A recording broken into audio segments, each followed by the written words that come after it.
Ladies and gentlemen and gents, praise Jesus. Alright, I'm not that excited about it. To be honest, I was just dreading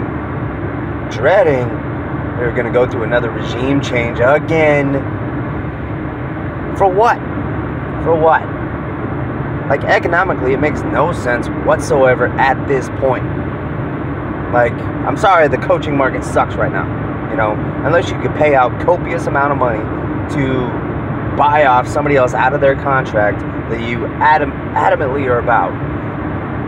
The available coaches, or the coaches that you think you want to try to get, are nobody that's that sexy.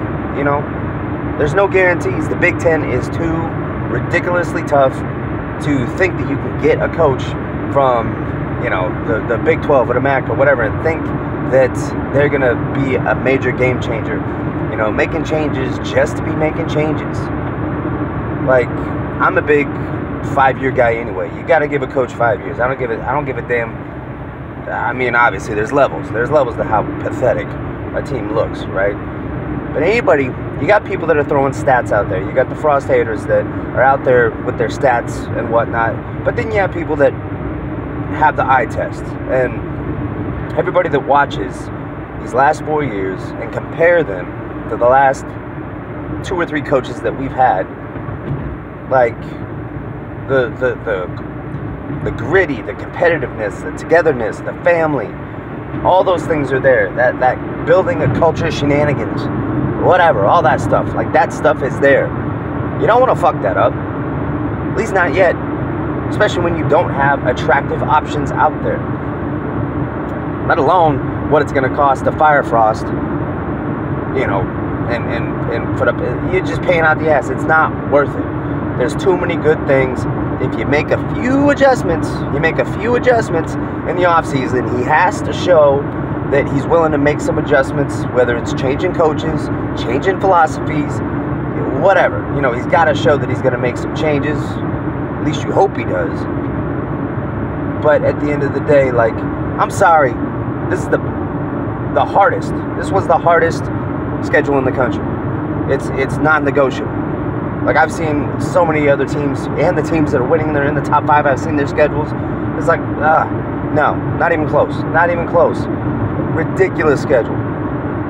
I know people want to complain about, you know, not showing up after a bye week, not showing up, you know, for the teams that they should be. Yeah, I concur. I concur that is frustrating as all hell. Bottom line is that they are still competitive, and weirdly enough, you just can't stay. You can't stay with that formula.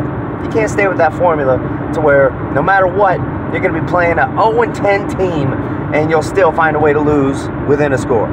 Or you're going to play an undefeated team that's ranked number 1 and find a way to stay within a score. Like, that trend just can't continue. Okay? I'm a loyal person, a loyal individual. I see all the bright signs, all the good stuff. Yeah, statistically, they're terrible. I get it. Terrible in terms of win-losses within the last 4 years. I totally get it. I'm looking at the reasons why it's a good thing that we retained him. And like I said in one of my other videos, you know, you don't burn down the whole house just because you got a leaky faucet. You fix the damn faucet. I'm tired of burning down the house. The house is going to be just fine. We're going to be just fine. Go Big Red. Throw the... whatever. Yeah, you know what I mean. You know what I mean. Love ya.